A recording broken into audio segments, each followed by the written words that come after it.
Well, you can call it the season of strikes, and you will not be far away from the truth. The Tertiary Education Workers Union has this afternoon begun an indefinite strike over what the union described as lackadaisical attitude in addressing concerns of workers. The union cites the failure of government to pay Tier 2 pension allowance to fund managers, extra duty allowance, car maintenance allowance for junior staff, among others. For the industrial action, it follows an emergency National Executive Committee meeting held this morning at the Kwame Nkrumah University of Science and Technology.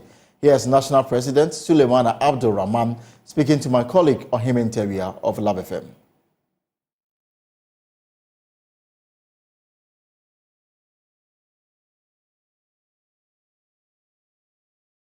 Well, let me bring in Ohimen Teria as we get the very latest on this new addition to the many strike we have on our hand, especially in the education sector. Ohimen, you're welcome to the Pulse here on Joy News. Thank you, Elton. So therefore, what? On campus right now, if I should walk to the Kenya University campus, I will not find any, member of TEWU at work?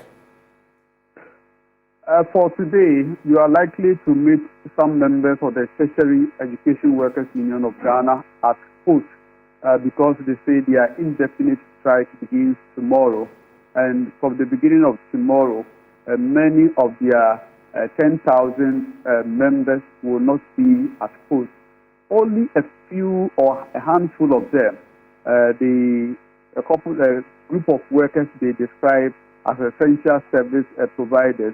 They include security men on campus, and then some senior administrative secretaries to vice chancellors and other senior administrators. These are the few workers that you are likely to meet on campus tomorrow. But for the Tertiary Education Workers Union of Ghana, they say majority of their members will not be at post tomorrow. When you talk of these members, they include cleaners, drivers, security personnel, administrative secretaries, among others, on the various public university campuses. These are a group of workers who form part of the Tertiary Education Workers Union of Ghana, and they are not likely to be at post tomorrow. Right, so walk us through their demands. I mean, the issue of allowances, I talked to the Fair Wages and Salaries Commission, dealt with it. I don't know whether it doesn't relate to them, because in that case, we're talking about the university senior staff and the others. What are their key issues? For the workers' union, the Tertiary Education Workers Union of Ghana, their issues are very simple. Before embarking on this industrial action, they had already petitioned government and alerted government over what they say are the lackadaisical attitudes of government in resolving their issues. First, they mentioned failure of government to pay into fund managers their pension, Tier 2 pension funds, and also they also talked about car maintenance allowance and then extra duty allowance, among others. I spoke to the national president, Suleiman Abdul Rahman, who explained the rationale behind their industrial action to me.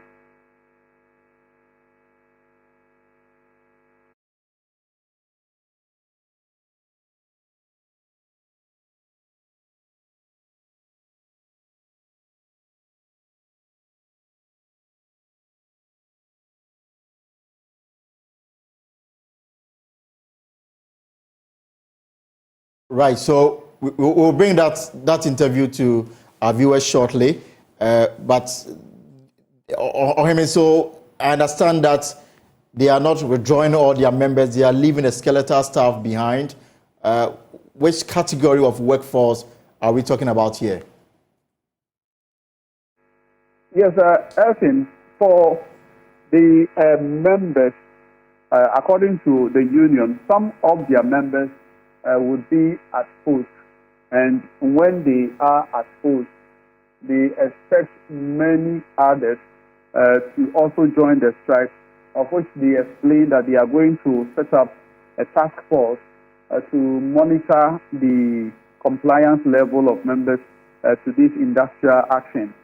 So for members who are supposed to join this strike, only those who are providing security on campuses at the public universities are the ones who are exempted.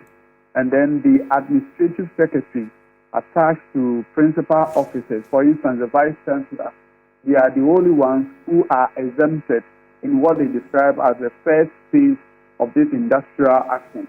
So beyond these workers, nobody, none of their members, is allowed to some sort of go to work. But if you are described or form part of the essential service providers, you can be allowed. According to Mr. Suleiman, he says the time will come that they will activate the industrial action in full, and this will encompass all members. And that is when he explains that when they are pushed to the wall without any response from government, they will withdraw all their members from campus. And this will mean that nobody or none of their members from the Tertiary Education Workers Union of Ghana would be at post. So he says the workers or the members themselves are very angry. So whether they have a task force or not, because the call for the industrial action comes from the members, they expect that all of them will comply with this industrial action. And they have been receiving warnings from their members not to foretold to stretch from government or any quarters.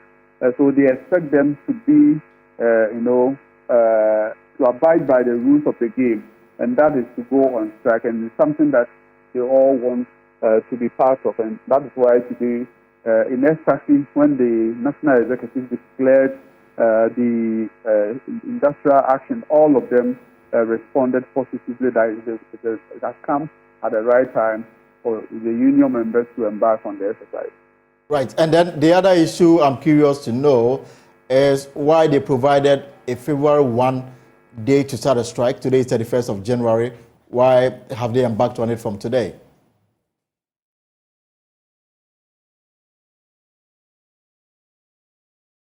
Just a while ago, the Tertiary Education Workers Union of Ghana, TEWU Ghana, announced an indefinite strike beginning tomorrow. Luckily enough, we have the national chairman, Suleiman Abdul Rahman, to speak to us and explain the rationale behind this industrial action.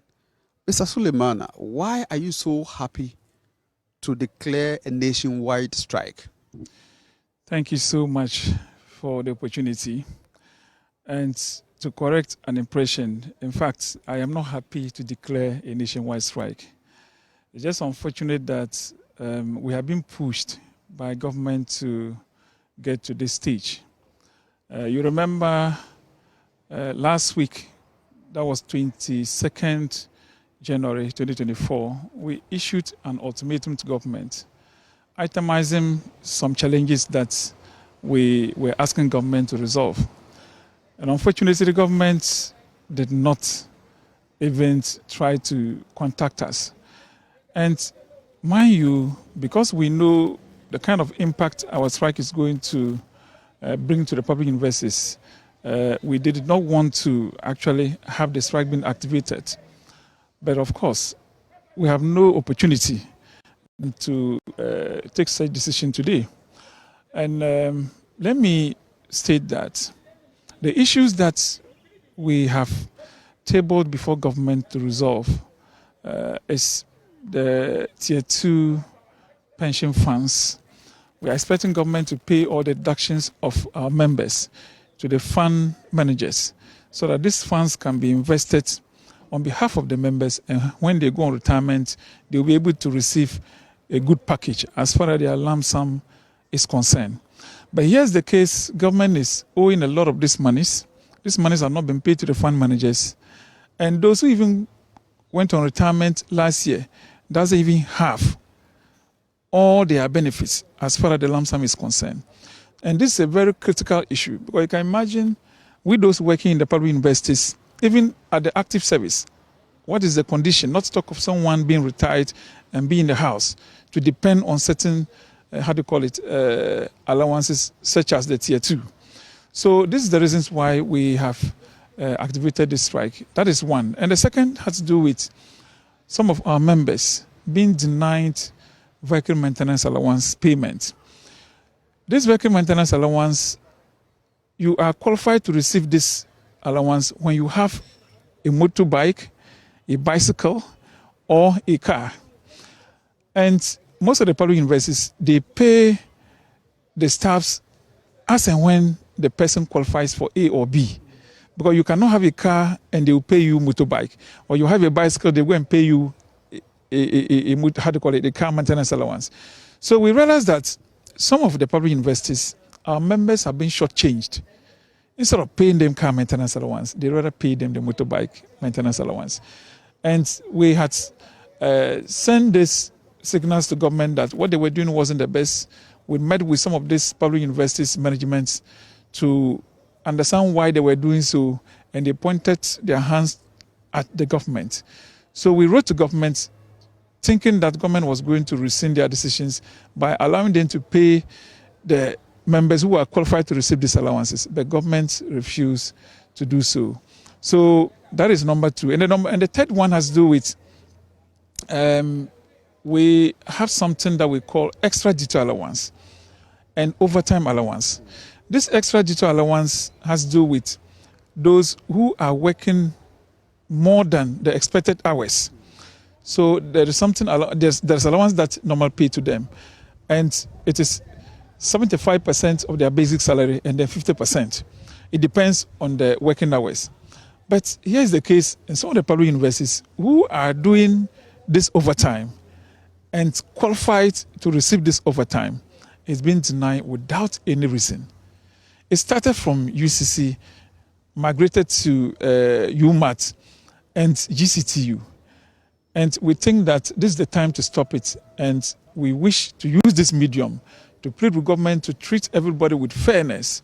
Because if you are talking about fairness, you will not pay someone at KNUSC here who is doing the same work, a certain allowance, and deny someone working at UDS or UPSA. So these are some of the reasons why we are calling on government, and we have no option than to declare a strike today. And last week, when we submitted our press statement to government, our thinking was that we'll be invited so that our strike action will not come on as we have declared today, taking effect tomorrow, first Friday. But government did not pay any serious attention to what we have done. And that is the reason why today we have no option than to declare the indefinite strike, taking effect tomorrow, 1st February 2024. And our members comprises with secretaries, administrators, or let me say some administrators, and then securities, artisans, drivers, cleaners. All these members belong to TEWU Ghana. And as the strike is taking effect today, tomorrow our members will not report to work. But is it not too early? Because in your submission you said you give government 1 week ultimatum to respond.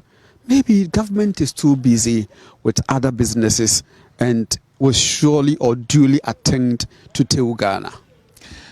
My brother, I think the labor law has made it very clear that before you can declare a strike, you must fulfill certain requirements. One of the requirements that you are supposed to fulfill is to give government a notice of 7 clear working days, which we have done so. So I don't think it is too early. We rather feel that government is not taking our demands so serious. And that is why we had to get to where we are today. But if they are taking it seriously by engaging us, I don't think we would have gotten to where we are today. One critical question that comes into mind is why 2024? Because the perception out there is that workers will wait till when it is election year to make certain demands from government. I think our situation is far from that. It is not because it is an election year. This is a legitimate request that we are asking government to fulfill. And this is not a case that we are asking them to do something that is not in existence.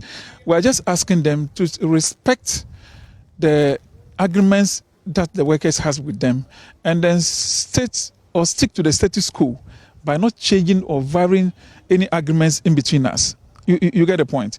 Because at what point will you take out an allowances that is legitimately being paid to a staff in the public universities without a cost to the persons?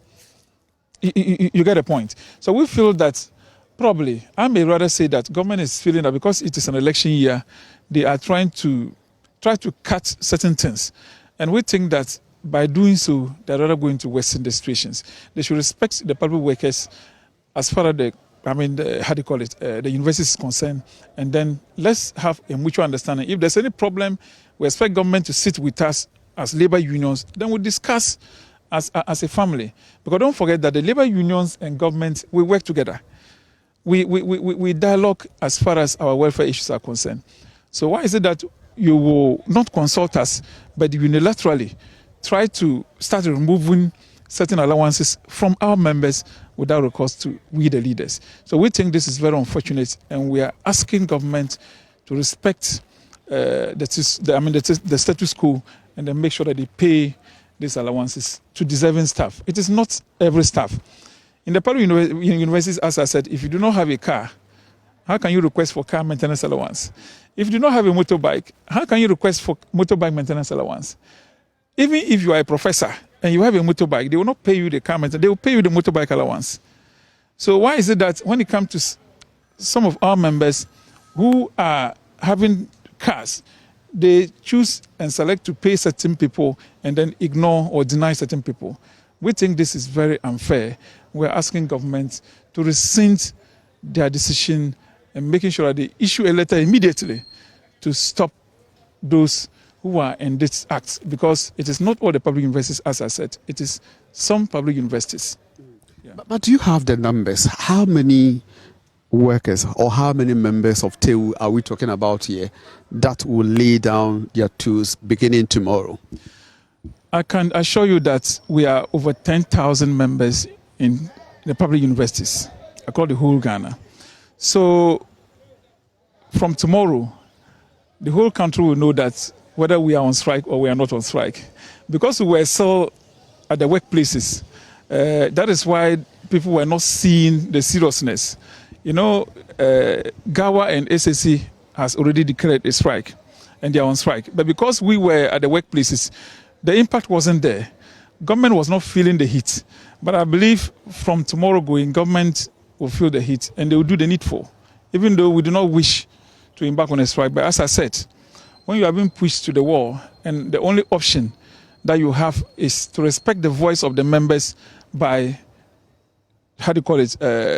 putting down your tools, which we have done, that is it.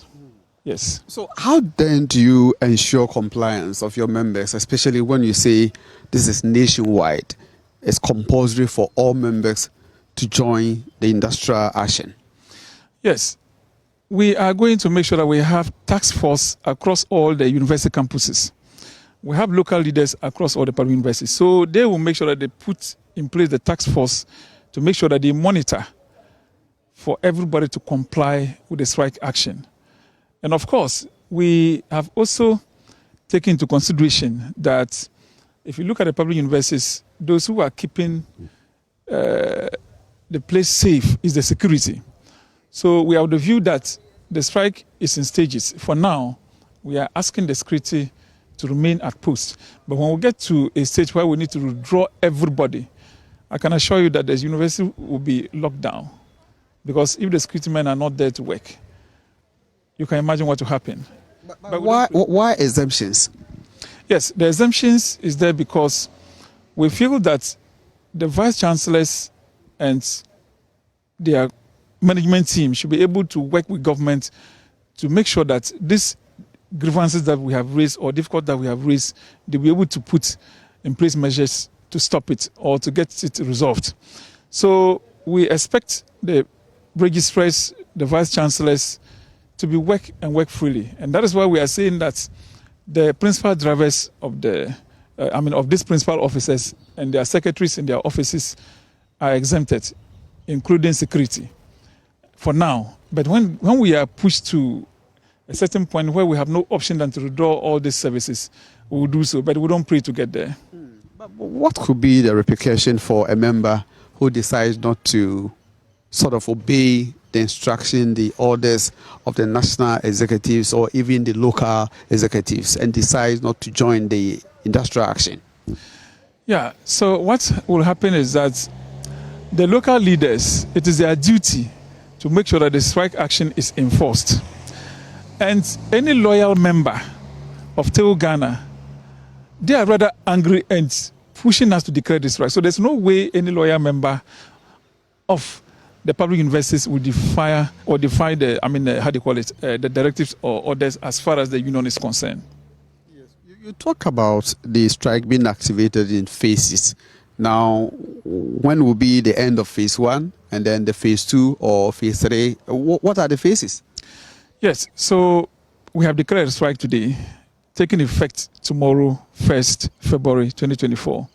It is our expectation that from tomorrow going, the actions and inactions of government will tell us what to do next. So for now, let me limit it here. So if government decides to call you, let's say tomorrow, into a roundtable discussion, what will you accept the call and will you call off the strike? My brother, if government call us for a round discussion tomorrow or any day soon, we're ready to sit with government. As I mentioned earlier, our aim is not declaring strike. Our aim is to get problems being resolved. You understand? So if government calls us tomorrow and says, oh, look, TEWU Ghana, what we are requesting for, this is what we have done, and this is the evidence, so please go back to work. That is it. If they fulfill or try to resolve these issues among us with dialogue, why are we going to be on strike?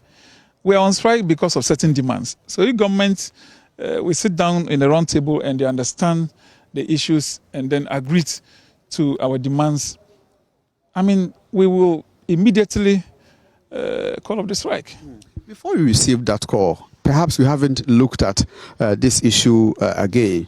Definitely the students will be at the receiving end of this strike. They are the ones who will be impacted by your action. Have you considered, the interest of the students before declaring this strike? Yes, we have actually taken the students' interest into consideration. That is why earlier on we issued a statement to government, giving government a 1-week ultimatum. Because if the strike is enforced, the student who is coming to sit in the lecture halls cannot be able to do that because the place will be so dirty and the lecturer will not even have access to the place to go and teach. You understand? So, of course, the students will be the receiving, the receiving end.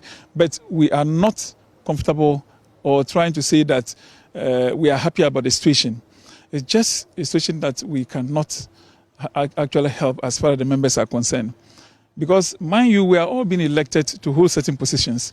So as and when the members demand something, it is not for you, the elected person, to now try to deny them their interest, especially if the interest is a legitimate one, as it is. You cannot do that. You have to respect their decision and go along. And that's what exactly we are doing. And as I said, every loyal member of TEWU Ghana is ever ready to support the leadership. And they have even warned us not to take any, any information that is not evidence enough before we can suspend the strike. So that is where we are. Can you create a possible scenario of what your action could lead to, for instance, on campus, where students come to campus, the lecture halls are locked? Maybe what is likely to happen? Can you create a very simple picture for me?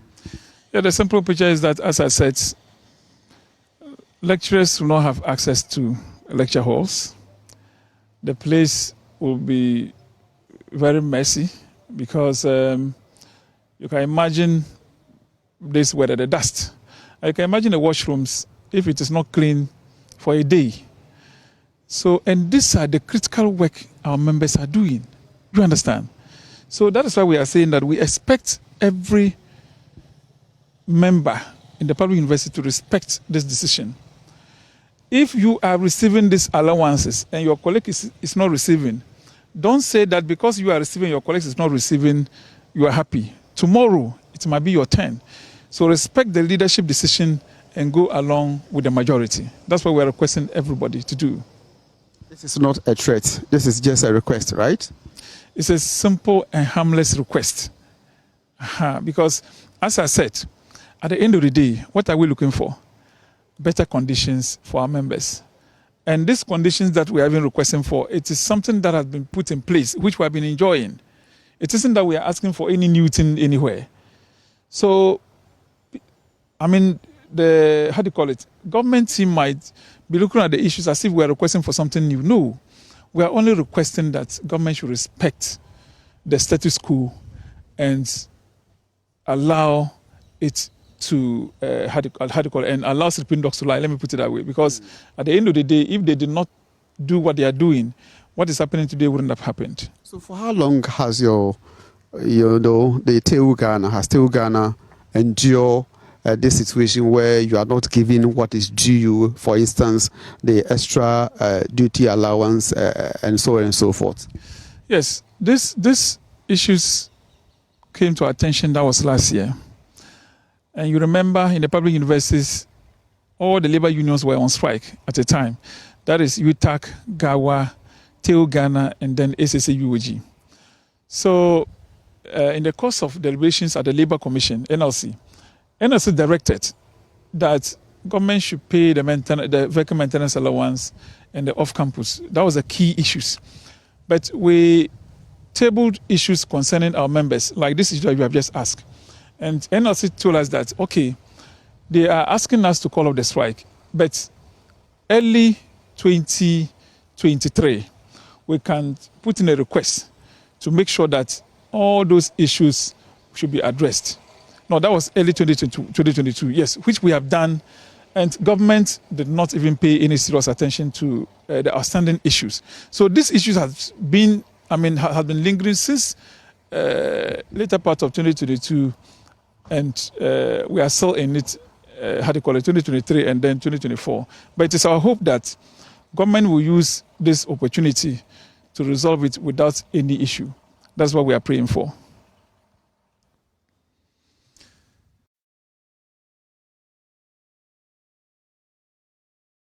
So I started my introduction with the wording that we appear to be in the season of strike. And as you heard from the president of TEWU, they are on strike. All their members are expected to be out of work, or all their members are expected not to report to work tomorrow, except some category of staff. And we already have the University Senior Staff Association and other unions operating within the public university also on strike. And government has scheduled a February 1 meeting with them. What they are saying is that they are only working to see payment of their tier 2 pension funds together with interest before they will call off the strike, because that is the only condition upon which they will call off the strike. And then yesterday we were told by the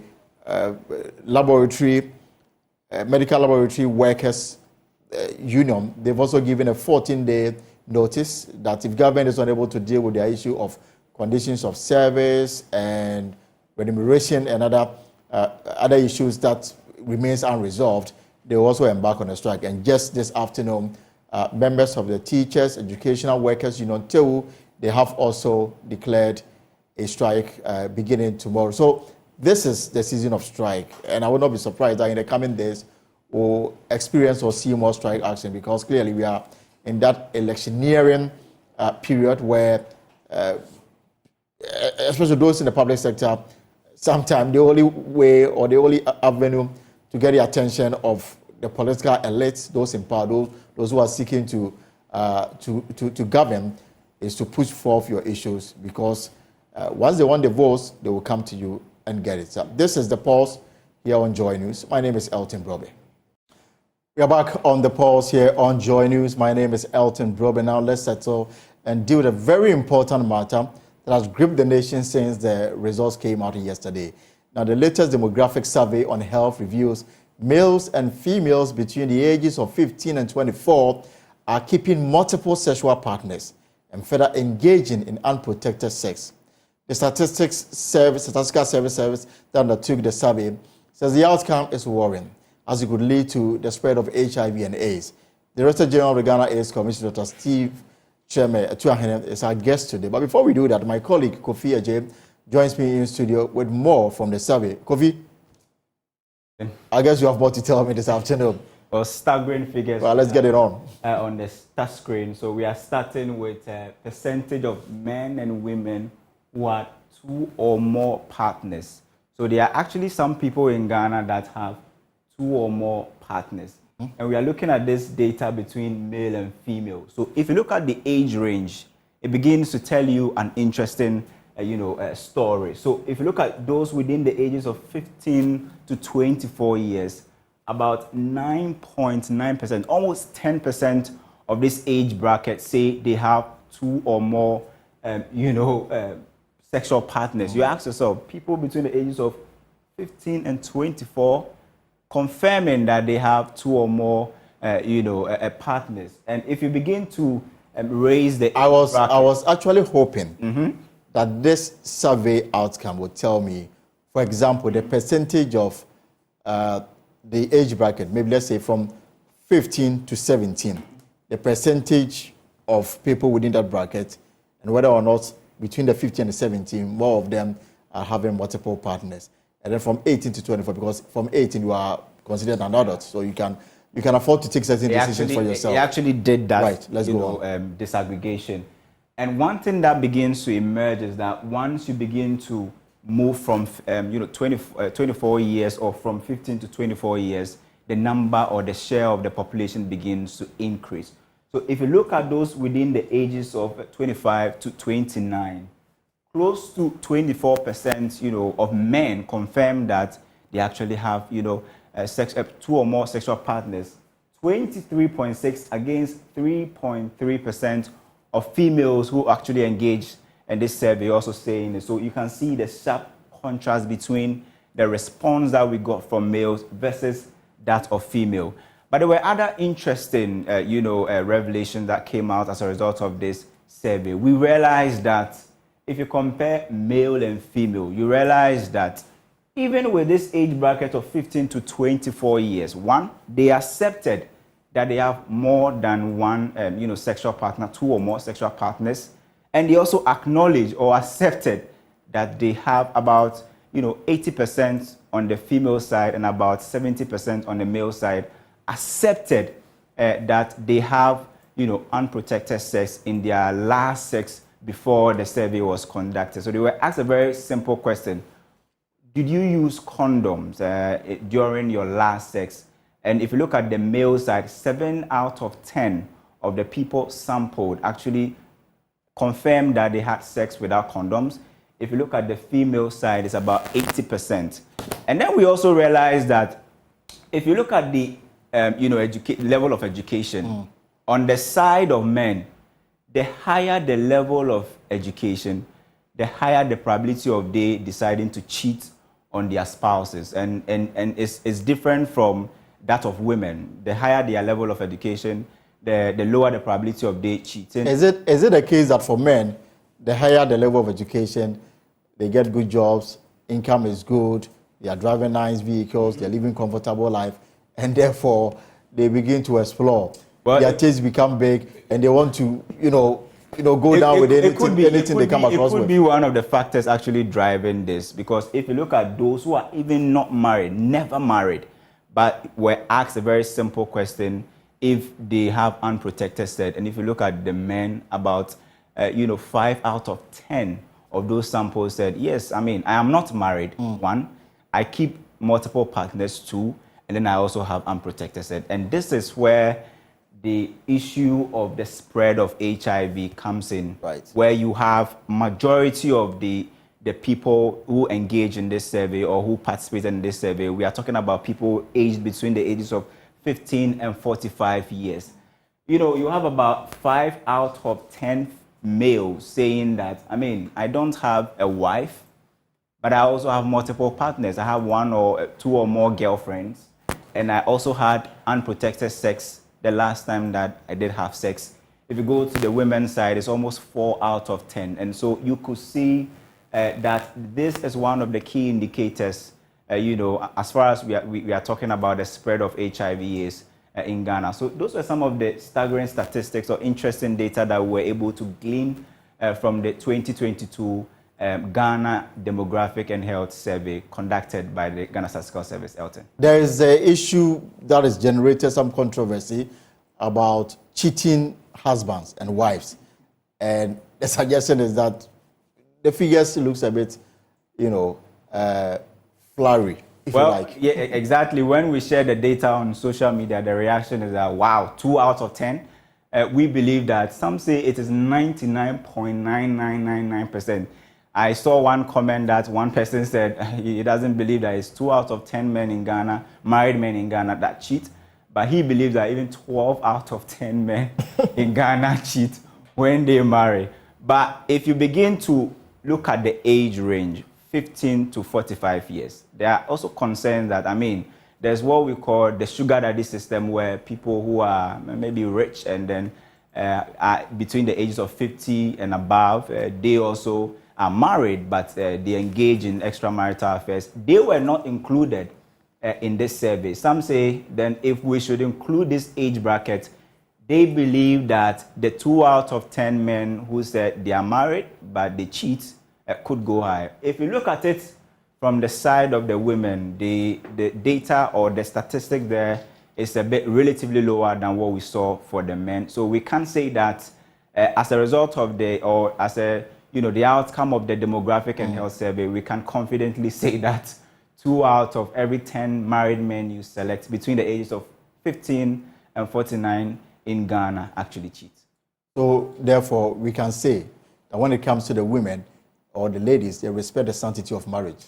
Well, according to the data, their figure is relatively lesser than that of men. But one thing we also know is that if you look at women and the level of education, you map it to the probability of they having sex or sexual intercourse with people that they are not married to, they begin to lower the percentage as and when they begin to upgrade in terms of education. But with men, they do it more when they become educated. Kofi, thank you very much. And of course, we have the Director General of the Ghana AIDS Commission to help us digest the survey outcome and then to look at the way forward. What is clear is that more people are having sex. And the danger here is that you have more people having sex with multiple partners. And more instructively, more people are having sex without using protection. They are not using condom. Ghana is currently on the HIV fast-track countries because of the new infection. The Director General of the Ghana AIDS Commission, Dr. Steve Atuahene Sheme, says the criminalization of people engaging in same-sex marriage and other activities is leading to the spread of the virus. And this afternoon, I'm privileged to say that he joins me here in the studio. Dr. Atuahene, you're welcome. Thank you. So I saw you yesterday when the Ghana Statistical Service presented the outcome of their survey, and you had some few words to say. Now, first, let's deal with the matter when you said that Ghana is on the HIV and AIDS fast track. What exactly does that mean? Right. The UNAIDS and WHO in 2017 identified countries with highest level of new infections. And those countries were put together for an initiative called Global Prevention Coalition Initiative. Right. Because prevention is key to reducing new infections. And so Ghana was then one of the 28 countries that had highest burden of HIV new infections. Now the number of the countries is gone up to 36, I think.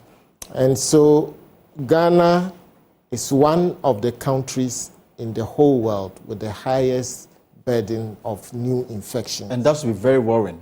Yes. But it is worrying. Yes, it is worrying.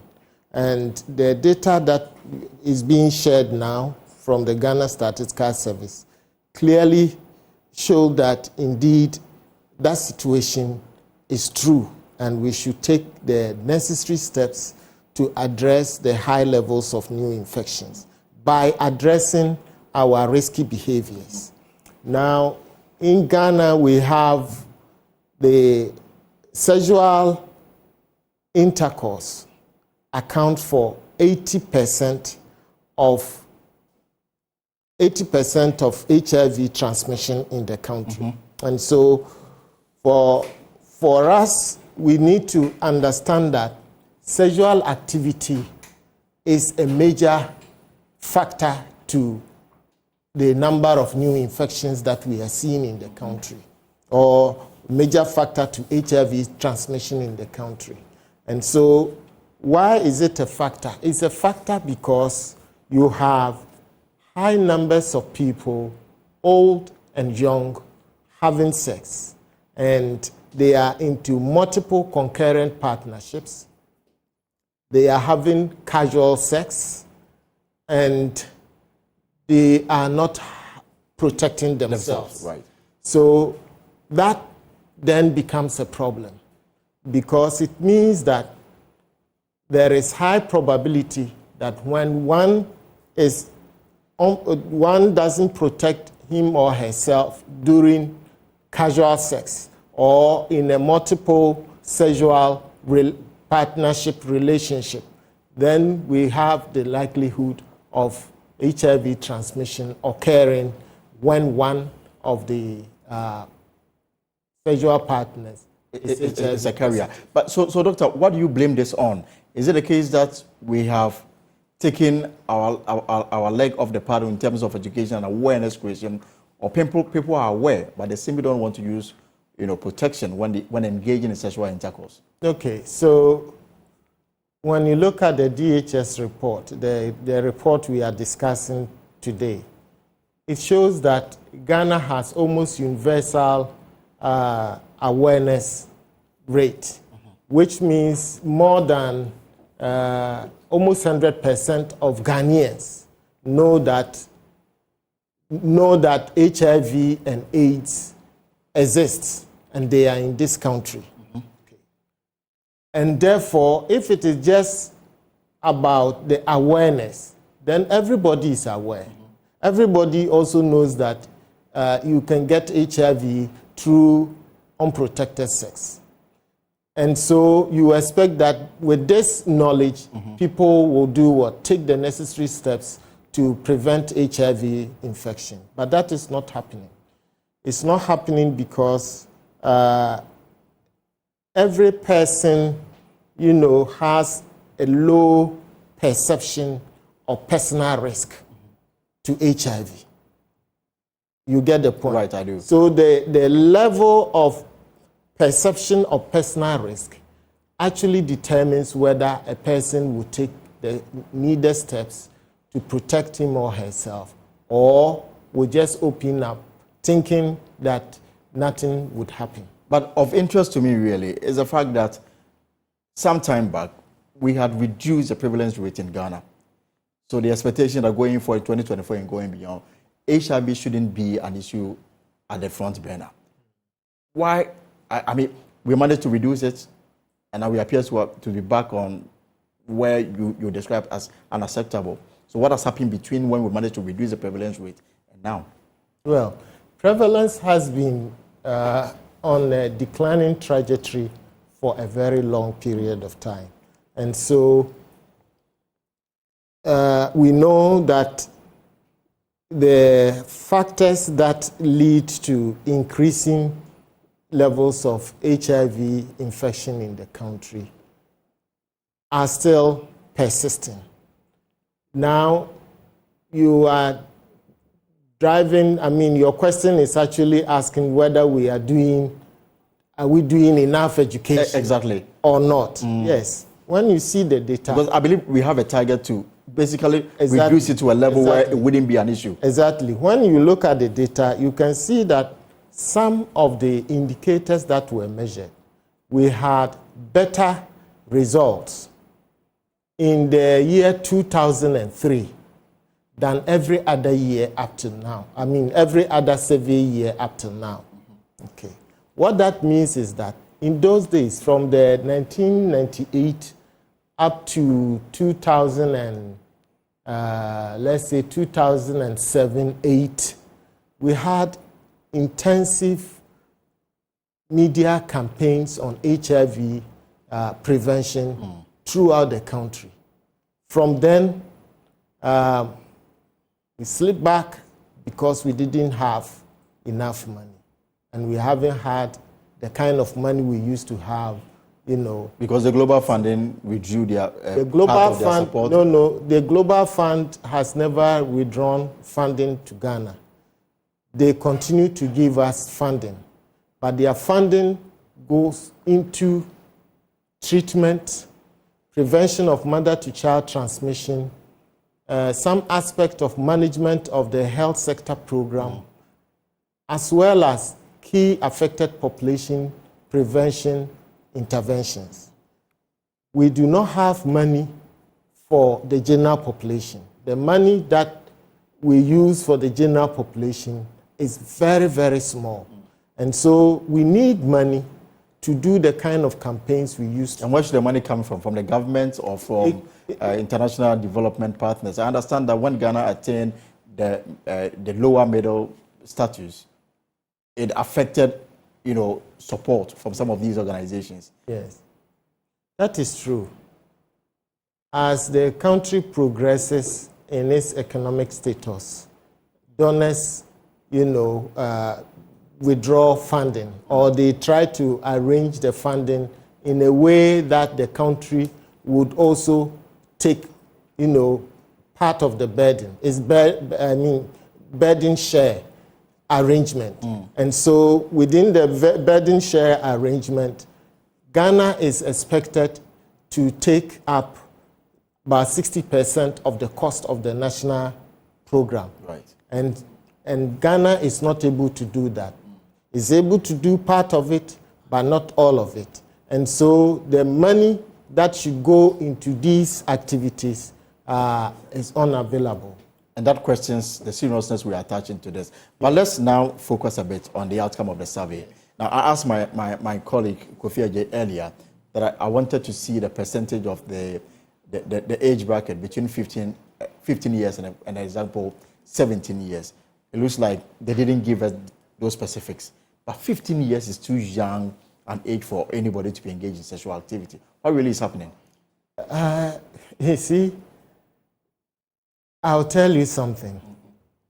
We were in 2007 doing modeling to see the modes of transmission of HIV in the country. And one of the indicators, the data that we required for the modeling is coital frequency.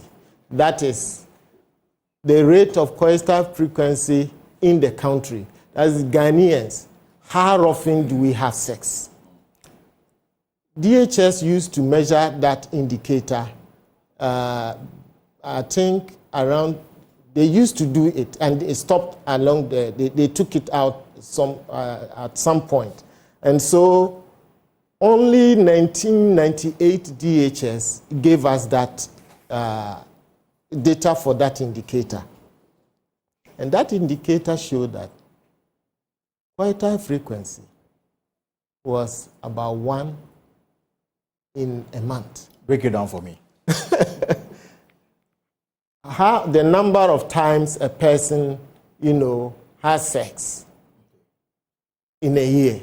So when you, according to the data, if my memory serves me right, it was about almost once in a month. And so the white people who were working with on this modeling said, what? Ghanaians don't have sex. Yeah. And when you look at data from 1998, 2003, all the way down to this point, you see that first sexual debut, that is when young people first have sex, the first time sex among the young people below age 18 was almost negligible in the early years. But from 2003, we have seen progression, upward progression. What it means is that young people are becoming more and more liberated when it comes to sex. And it is so now because of the internet. Right. They have access to a lot of information. And you can arrange to have sex without talking to anybody by just being on the internet or on phone. And parents will not know. Nobody will know. And of course, our educational curriculum also keeps changing. And so some of the things that were in there that ensures the kind of value that would, discourage young people from engaging in sex is all also being something else. I wouldn't want to use certain words. And so as a country, we are at a stage where we need to take our education system seriously as to how we use education to address the basic problems of the country. And one is sexual and reproductive health, especially among adolescents. Because they are getting the education from somewhere else. Exactly. And so therefore, you want to step up what constitutes proper education. Yes. Sexual education. Yes. So these figures and the fact that many young people are engaging in sexual activities, they are not protecting themselves, and they are even keeping multiple partners. Yes. What is the Ghana AIDS Commission doing with this? Okay. So we have the National Strategic Plan prioritizes young people, especially adolescents. Do you know the percentage of young people that are HIV positive? Oh, yes. We know. We have that data, which I can show you. Sure. We have... Right, so we are talking to the Director General of the Ghana AIDS Commission, and he's going to share with us figures that will speak to you and tell you the percentage of young people engaging in sexual activity, the percentage of young people HIV positive in the country. And if you are listening and you have any concern, you can drop your comments on our social media handles on Facebook, on X, and of course on our YouTube channel. And then I'll put that question before the Director General of Ghana AIDS Commission. This is a very important subject because when you have young people between the ages of 15 and 24 engaging in active, sexual intercourse, some keeping multiple partners and not protecting themselves in the process. This is the outcome of a demographic survey undertaken by the Ghana Statistical Service, and that's the reason why we have the Director General of the Ghana AIDS Commission in the studio to throw more light on it and to find out what they are using the outcome to do in terms of AIDS education and creating more awareness about HIV and AIDS. And that is what Dr. Steve Atuahene is trying to walk us through. Doctor? Yes, so the number of young people between the ages of 15 and 24, as at the end of 2022, were 40,500. Wow, 40,500 people infected with HIV. Young people. Age 15 to 24 live with HIV in the... Over 40,000. Yes. This is what we can even account for, isn't it? Yes. Because the last time you updated us on the status, you said some people had come for the test, but they didn't come to get a result. And they were probably walking around not knowing their HIV status. Yes. So between 15 and 24, over 40,000 people are living with HIV. Yeah. Yeah, and every year, the number of people, the contribution of young people of the same age group to new infections is almost a third of the total new infections in the country. That is the highest.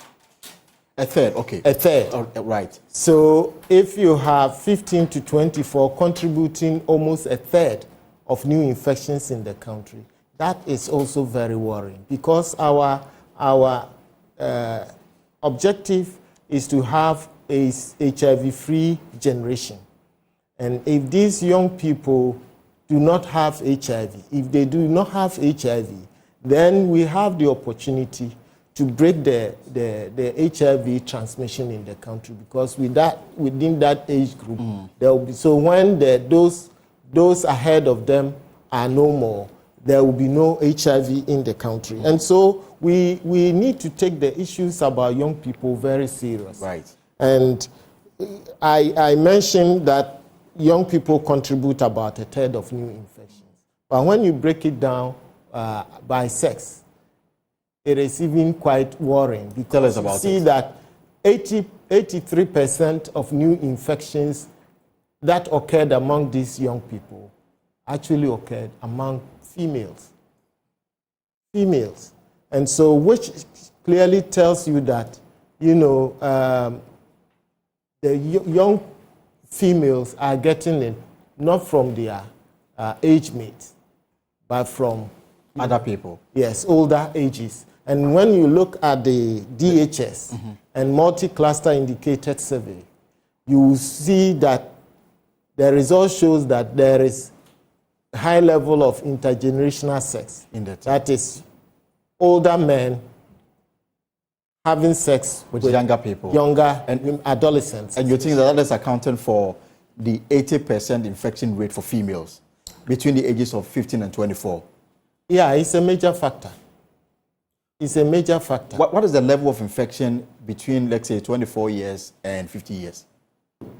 24 years and 50 years. And 50 years? Yes. In terms of what? In terms of, you gave us the figure for between 15 and 24. Yes. So over 40,000 people are working, and they are HIV positive. Yes. And out of them, 80% are females. Yes. And I'm asking if you have the figures for between 24 and 50, because if we have people so 25 who are gainfully employed and then they are keeping multiple partners, I mean, they probably may be the supplier of the virus. Yes, that's exactly what the data says.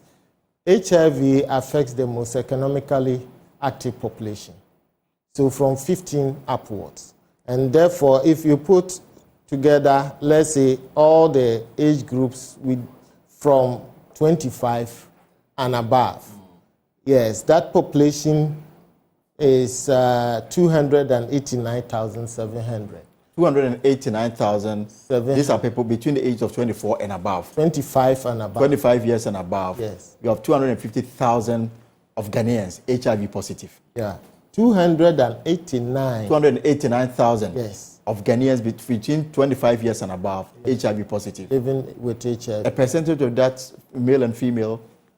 I need to break that down. I don't have that here with me now.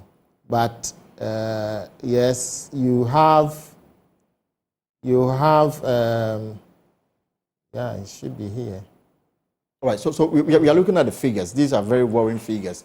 And if you know the effects of HIV on the human body and development, you appreciate the fact that we need to take a more serious approach to this matter. So, doctor just given us figures, over 40,000 between the age of 15 and 24, over 40,000 Ghanaians are HIV positive between 15 and 24.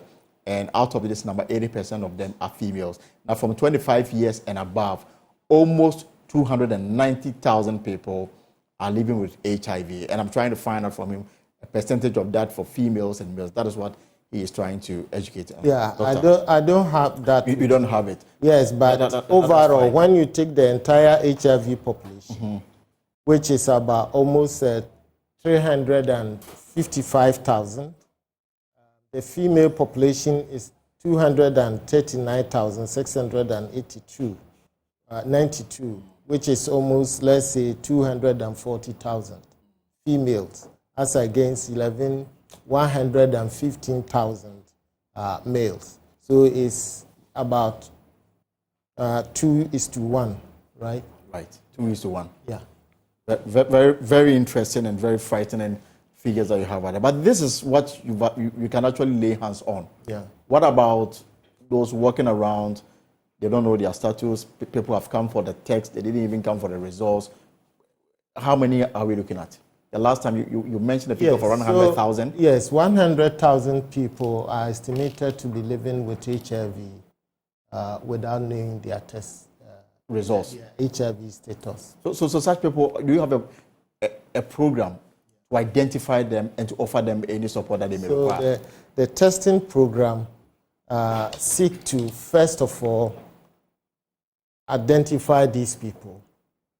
So anyone who walks into the health facility is offered HIV testing. It's not by force.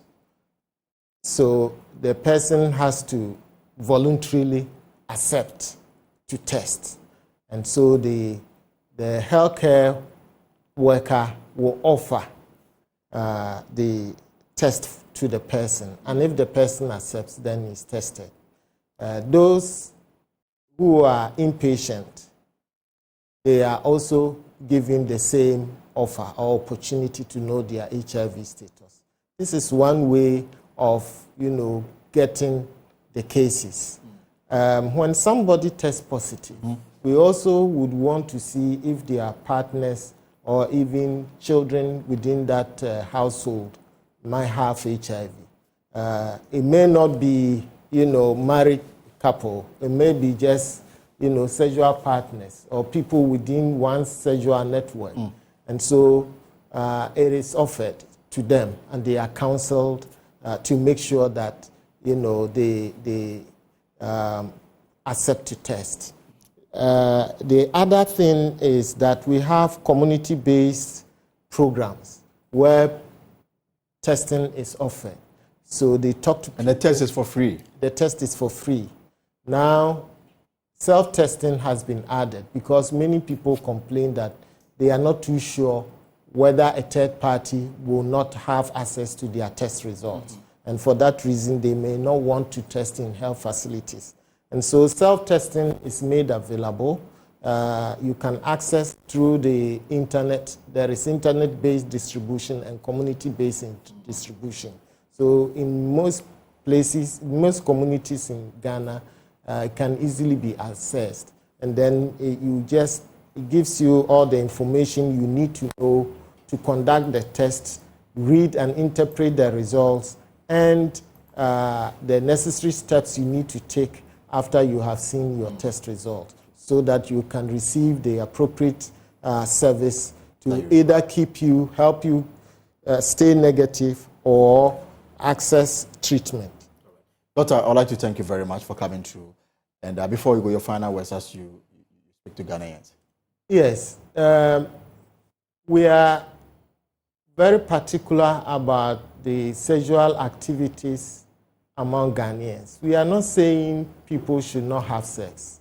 What we are saying is that we should be responsible with our sexual activities, because only one person can protect you from getting HIV, and that person is you.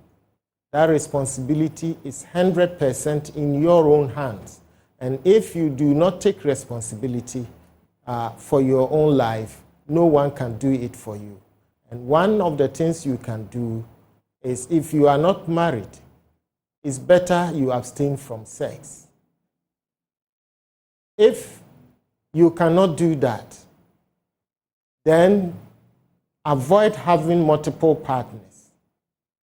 And if you have multiple partners, please reduce the number to just one person who doesn't have HIV, and of course, you must also not have HIV.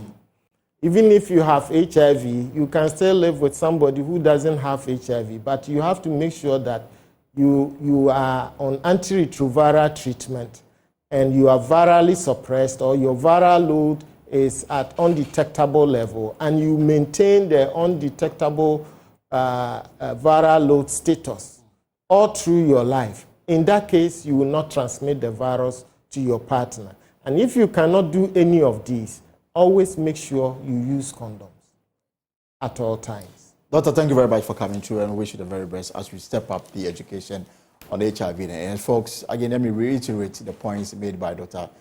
Steve TEWU. The fact is, we have between the ages of 15 and 24, over 40,000 Ghanaians are living with HIV. And then between 25 and above, over almost 290,000 of our folks are living with HIV and AIDS. The people living with HIV and AIDS the population in Ghana is over 300,000. There are over 100,000 people who've gone to do the testing. They are yet to go and then get the results. So this is the grim picture we have for you this afternoon. Protect yourself, stay safe, and then use protection if you must. This is The Pulse. My name is Elton Brobe. We'll be back to deal with the Ayawaso West Wuon by-election violence. It's been 5 years and no compensation. You're welcome back. Now let's focus on some other stories we have for you this afternoon. And it's been 5 years since armed men stormed the Ayawaso West Wuon constituency and unleashed violence on the people during a by-election. The incident caused anger among Ghanaians, prompting the setup of a commission of inquiry to probe what might have happened.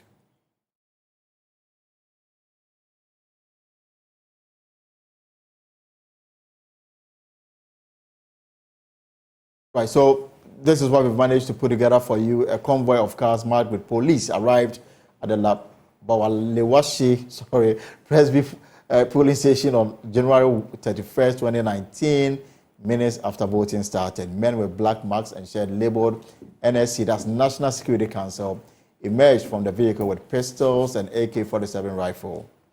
And I mean, the videos are available for you to see. Shots were fired for 20 minutes. And the men were later identified as SWAT members, and SWAT belongs to the Ghana Police Service. The NDC pulled out in the middle of the parliamentary by-election, so it became a one-sided affair, even though they had they participated from the start, and that's what happened. Now today, the National Democratic Congress is calling for justice for victims of the Ayawaso West Wuon by-election 5 years after the incident. In a statement signed by the NDC's General Secretary Fifi Kwete, to mark the 5th anniversary, he said the profound impact of the indiscriminate firing of sophisticated assault rifle left many with life-changing injuries and instilled fear among voters. He therefore called on government to implement the recommendation of the Emil Short's Commission of Inquiry to bring quick and lasting relief to the victims of that dastardly event. And they are also demanding the payment of financial compensations to those injured by the SWAT team and those whose property were damaged. The structure of reporting within the national security setup needed to be revised. That is the NDC making the point. Now today, the Member of Parliament for Ningo Prampram, he became one of the known faces and the stars of the Ayawaso West Wuon parliamentary by-election. Sam George was in the constituency during the by-election and eventually became a victim. It's called for justice for victims who were maimed and killed. You have something to say as it left your household? Well, I mean, like I said, you wake up every year, 31st of January, and for me, it's literally 9 days after my birthday. And it just comes flooding right back again, the images and the pictures. And because of Facebook and social media, you get reminders. The videos pop up again. And you ask yourself, in a split second, I'd have been gone, possibly forgotten.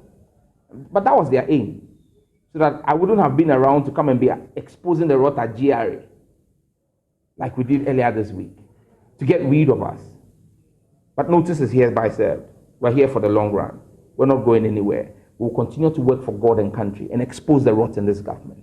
So help us God. Is it only through election, when the NSNDC government comes to power, that you can seek justice for these innocent people, including yourself? Are you not a member of parliament and you can trigger some processes here to ensure that justice is served? On the 31st of January 2021, I read a statement on the floor of the House. 31st January 2021. And Parliament demanded the payment of those compensations. Go and check the handbook. 31st of January 2021. At less than in fact, it was the second week or the first week after this 8th Parliament started sitting. I read a statement. Parliament agreed and called on the Minister for Interior and Minister for National Security to pay those compensations. Nothing has been done. It has not been carried through. So Parliament has had its say. But when you have a despot, when someone is callous and purposely wicked in his heart, he lacks the milk of human compassion. He doesn't care. In fact, for him, the job wasn't completed because the intent was to kill us. Kill as many Ghanaians as possible. And you saw him do it. You know, 2019 was when this happened in Ayawaso West Wuon. In 2020, it was a dress rehearsal for 2020. In 2020, 8 Ghanaians were killed. 8 Ghanaians were killed. Look, we have had very contentious elections. In 2008, the elections actually went to a 3rd round, but no Ghanaian had ever been killed in an election. Yes, you have your usual macho men violence here and there, but no Ghanaian had ever been killed. Ayawaso West Wuon, January 2019, state apparatus attacked and unleashed mayhem on Ghanaian citizens. So we'll hear shortly from the Deputy Interior Minister. We'll also hear from the NDC Ayawaso West Wuon constituency chairperson, who is with me here in the studio. But let me take you live to the constituency, precisely that Bawalewshi. And Kenneth Jesse is there and is coming to us live from the place. Kenneth, tell us the mood there.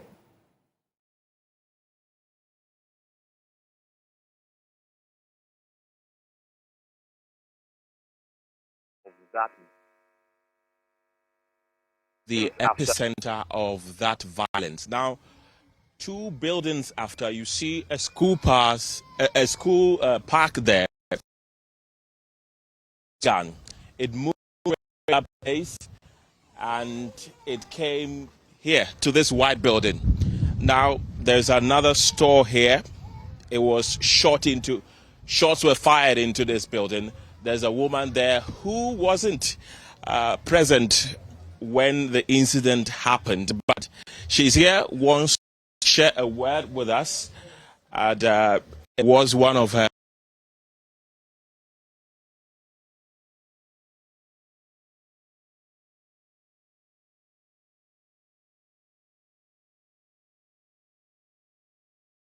So we'll bring Ken back.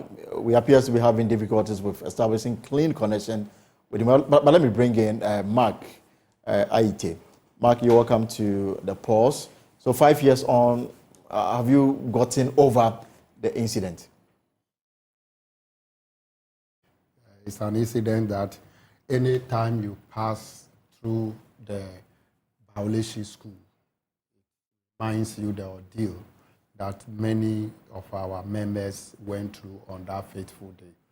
So it is not over yet because the constituents asked the questions. What next? 2024, December 7 is here. Are we going to experience the same thing? So that fear, that scar is still in their minds. How do we deflate it? It depends on the actions of government and the Ghana police. So the compensation, how many people are due for compensation?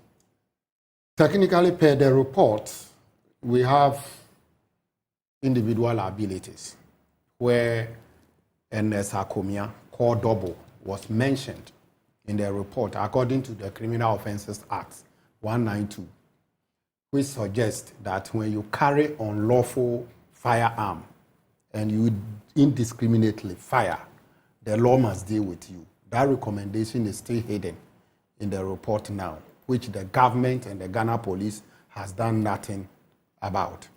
Secondly, our brother, friend, and MP, Sam George, was also mentioned. A gentleman called Mohammed Suleimana slapped him. And in the report, or the recommendation by the Short Commission report, suggested that that gentleman should be dealt with by law. You know what Nanado and his administration did? According to them, that aspect of the recommendation was removed from the white paper. And their reason was that Honorable Sam George provoked Mohammed Suleimana. So the question is, in this country, if somebody provoke you, you have the right to slap the person. So when you come to the main compensation, there were 5 gentlemen mentioned in the report that need to be compensated. As we speak now, 5 are still in critical condition. Mohammed Al-Hassan has a stroke now. He can't move unless family and friends support him before he moves. When you go to Yaru's house, you will cry for the gentleman, a footballer, a professional footballer. I think your team were there today. Yes, today. And when you see him and he tells you the ordeals he's gone through, It's not easy. Let me just run through, yes, before you go, let me just run through for the benefits of our listeners that going through the compensation recommendation that was made by the Emil Short Commission, the committee came to the conclusion that, and they recommended the payment of financial compensation to the following persons on the basis of injuries sustained by them arising out of the reckless gunshot by the SWAT team, and that is to say Mr. Theophilus Sedufu, Seidu Zaneb, James Moore, Mohammed Al-Hassan, and Ishao Jaro. And there's a person you're saying that... Yes. The fifth person. Exactly. And then it goes on to say that the commission recommends payment of compensation to the following persons for damage caused to their property: owner of a vehicle, the vehicle number provided, owner of a Kia Picanto, one Mr. Justice She, owner of a beauty salon, Mrs. Justine She, owner of a beauty salon bordering the road. And there's also general recommendations that they made to the police, the operationalization of SWAT and national security and the rest. So you are updating me on the state of affairs of these individuals. Yes, these individuals, fortunate for us, we have party leadership that believes that they were there to support the NDC. So His Excellency John Dramani Mahama, the national chairman, current national chairman and former national chairman, regional, and ourselves as constituency, we've been there and we've supported them. They've gone through, especially Yalo has gone through several stages of surgery, from 37 Military Hospital to far in the eastern region.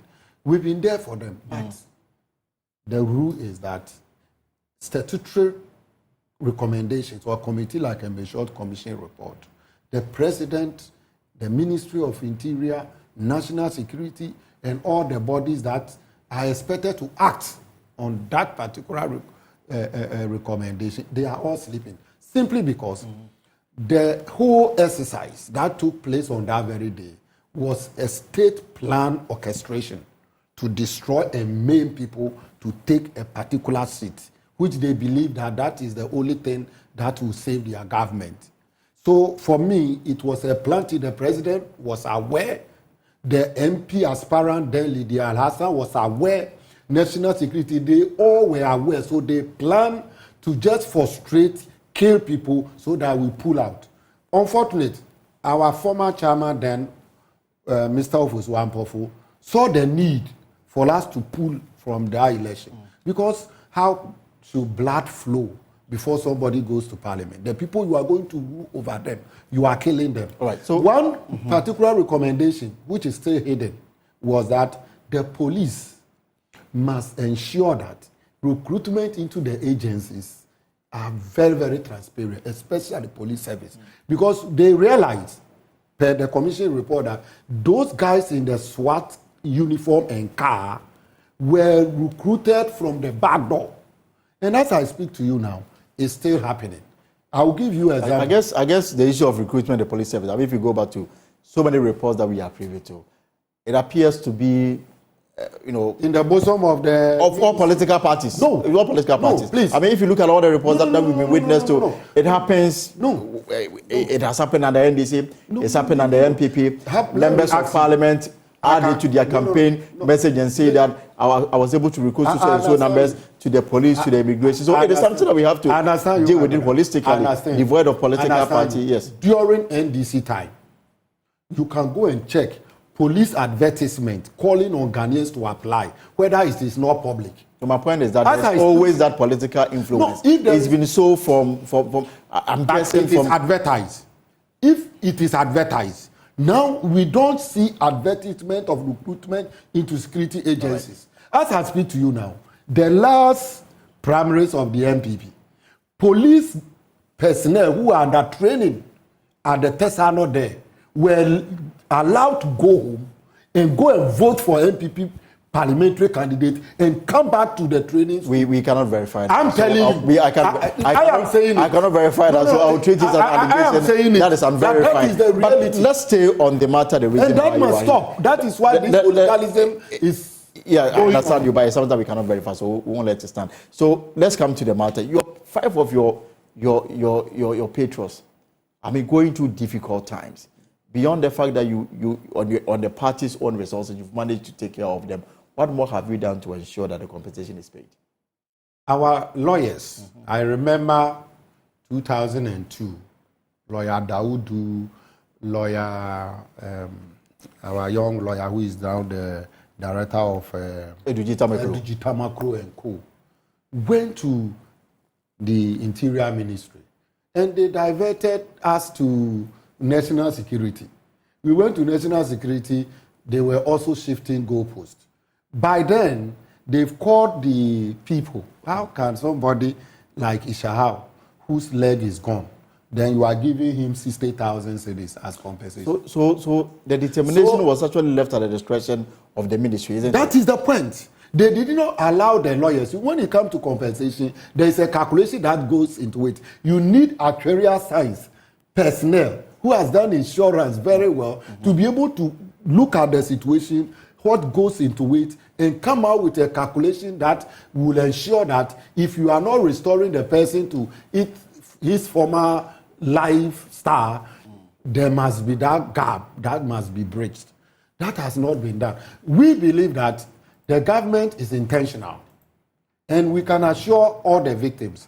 The recommendation is a public document, and we are going to stand by it. God willing, December 7th, if NDC is voted into power again, because they are Ghanaians. We know they are NDC people, but they are Ghanaian. And the constitution did not say that if it is a particular party, don't do it, or if it is a particular party, do it. You see, the 8 people that were killed in 2020 election, very unfortunate what happened to our democracy.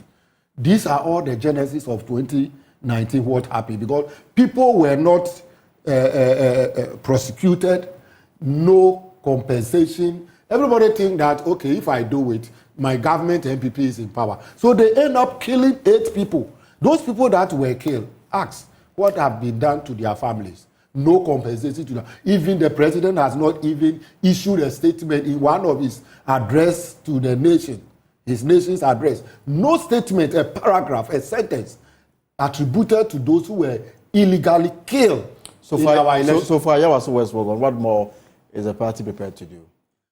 For us, the lawyers are handling the matter. Just that the government is not giving them the cooperation. Because it's like we planned it, we executed it, and we are supposed to compensate. No way, we will not allow anybody. But it's the same government that set up this committee that brought about this recommendation. So the government has shown some bit of faith in that direction. That faith is not from the heart of His Excellency John Nana Addo Dankwa Akufo-Addo. Nevertheless, the committee was set up in a more transparent manner for everybody to provide whatever. You gave a recommendation. Professor Emerita of Mensa Bonsu, a professor of law, Short, and IGP, Mr. Atikweku Kwaten. These are renowned lawyers. You gave them a recommendation to make a full, faithful, and impartial inquiry into circumstances of an established fact leading to the event and associated violence that occurred. After they finished the work, Nana Addo Dankwa Akufo-Addo looked at their faces, including the professor, and told them that they deviated from the terms of reference given to them. And by so doing, he's not accepting some of the recommendations. It's an intentional thing. And I was disappointed when Professor Harriet Mensa Bonsu accepted Nana Addo appointment into the Supreme Court. It lacked certain level of integrity to act that a whole professor, a president who has not been a researcher before, giving you an assignment and telling you that you have deviated because they don't want to follow your recommendation. If that president appoints me to any level with whatever it is, I will reject it to show the president that my integrity is at stake. All right.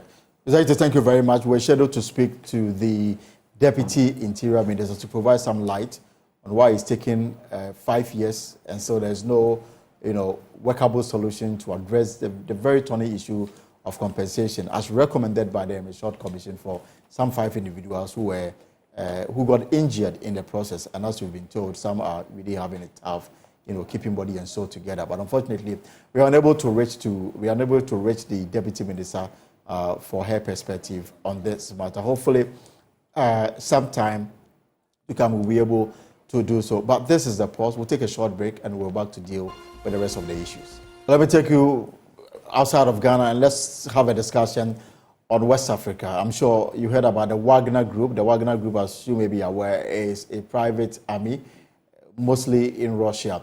Now, yesterday, Bloomberg reported that Russia, in a new push to expand its influence in Africa, is recruiting for an armed force to replace the Wagner Group's mercenaries across the continent. This afternoon, we begin the conversation with the aim to give background and explanation to the Russian private army, the Wagner, its origin, their objective, and their methods as employed in Africa, particularly the West African sub-region. Also, how their presence affects us here in Ghana. On the line is Dr. Adams Bona, a security analyst, and also Dr. Ishmael, international relations expert. So let me start with you, Dr. Bona.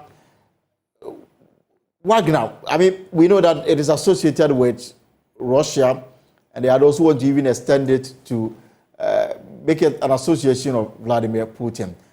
So why is their presence in Africa, especially West Africa, such a concern to us? Well, yes. Good afternoon or good evening to yourself, your viewers, and my co-panelists on the other side. Well, their presence in the sub-region should be a matter of concern to us for a simple fact that if you know how the Wagner Group or the Wagner Group have operated, they were used in Ukraine, they've been used in a lot of the dirty wars Russia has fought. And Russia clandestinely used them because, first of all, once they were a registered private security company. Therefore, it makes it difficult to probably put sanctions on Russia for crimes that are committed by the Wagner or the Wagner Group. And we all know that their leader who crashed somewhere, I think in September or so last year, his association to what do you call it, the Putin and his lieutenants. And so we should be concerned because it's a proxy war being fought amongst the West and then the East. And now we are in the middle and we are the sufferers. You know that after the fall of Libya, when Gaddafi fell, after the fall of Libya, a lot of arms, illicit firearms, have been shipped into the sub-region. And that is what has destabilized Niger, Mali, Burkina, and the rest. And so, and all of these countries in the sub-region are mineral rich. And apart from that, you must also know that various militaries in the West have been trying to come in the sub-region. And so in terms of international relations, there is some disquiet that is ongoing because then you have, what's the name? France. France gradually is losing its power over these countries. Most of these countries were under Côte d'Ivoire, but we know that they no longer see Côte d'Ivoire as a big brother when you talk about Francophone West Africa. And so their presence here means that they could commit a lot of atrocities. They could come in and out. They could be squatting in Burkina and sending indigents who they have recruited into a mining site to help them mine. And they do well. They thrive well in countries that are, you know, probably not stable. And so we would have to be concerned because any military that thrives well or any country that would want to do well at the back of countries that are not stable, then you know it has to be a matter of concern. Even though some of us have spoken a lot about France and their presence in these countries and what they've done to most of these countries, I think that the presence of the Wagner Group, I mean, every now and then you pick intel that arms are moving into some of these countries, Niger, Burkina, and all that.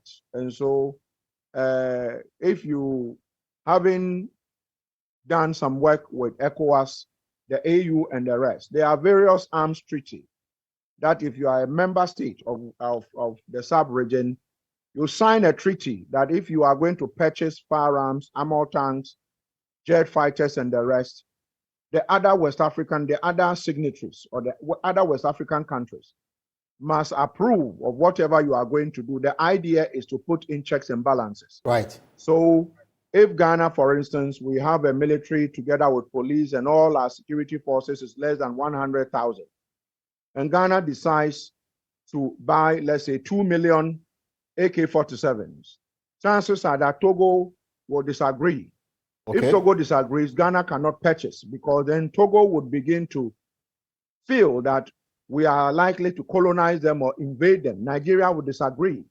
And so these treaties have helped to stabilize somehow these countries without one country feeling powerful. So it is something that among member states, we get to know what each country is buying in terms of war materials. Right. But as it is now that these countries have withdrawn from the bloc, it means that we are blinded. We don't know what they are purchasing. We don't, are they purchasing? We don't know what the trade-off is. We don't know what Russia is shipping in. We don't know what the Wagner group is bringing, because we all know, I mean, it's an open secret that Russia has pledged to support these countries. So we are in West Africa, and we don't know how powerful Burkina is becoming in terms of military-wise. Mm-hmm. We don't know how powerful Niger is becoming in terms of military.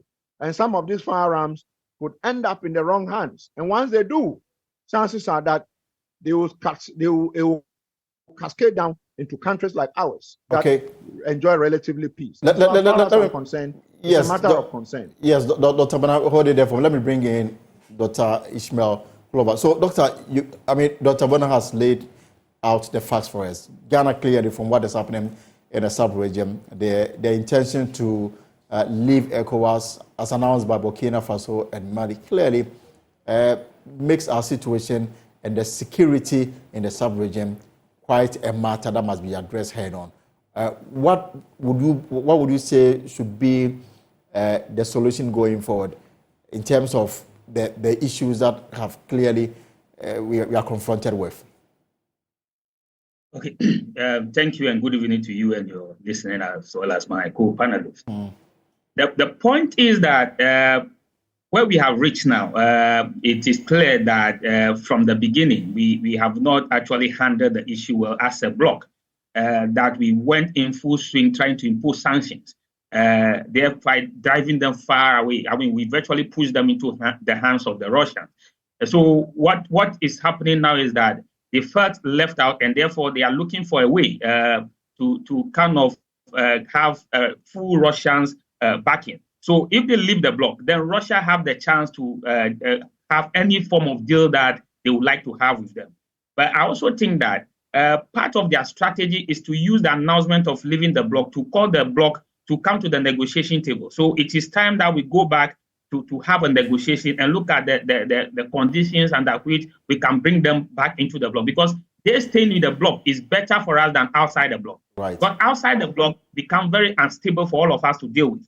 Because as Doc clearly said, it means that whatever they are doing with any other power, we may not have any say. But if they stay within the bloc, then we look at how do we reduce the sanctions and allow them to fight. Clearly, what has happened is that the ECOWAS sanctions have been biting them in the sense that if we look at current happenings in Niger, for instance, there are shortages of essential commodities and so forth and so on. So the regimes are beginning to feel the pressure. And one way that these kind of regimes react to pressure is to externalize their problems, to say that the outside is the problem, not them. And that is exactly what they are doing, to claim that, yes, ECOWAS have not been helpful to them, therefore they are leaving the bloc.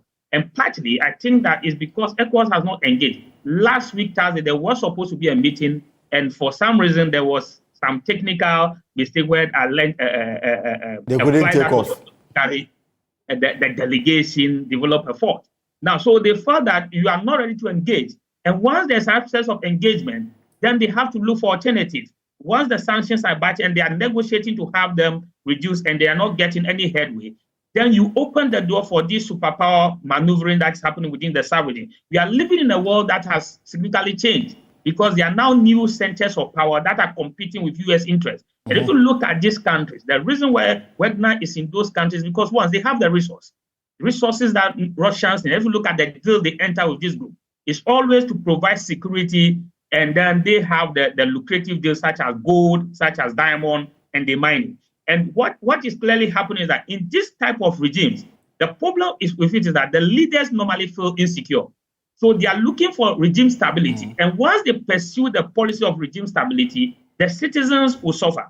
So it moves away from trying to maintain the stability of the state and then trying to maintain rather the stability of the regime. And when that happens, all other voices are muted, and the citizens will then begin to suffer various human rights violations. And of course, this group is actually associated with a lot of violation of human rights. So what should happen now is that ECOWAS need to bring them to the negotiation table, try to reach an amicable settlement with this group so that they remain within the bloc, because we are better off with them within the bloc than outside. All right, thank you very much, Dr. Ishmael Glovo, and of course, Dr.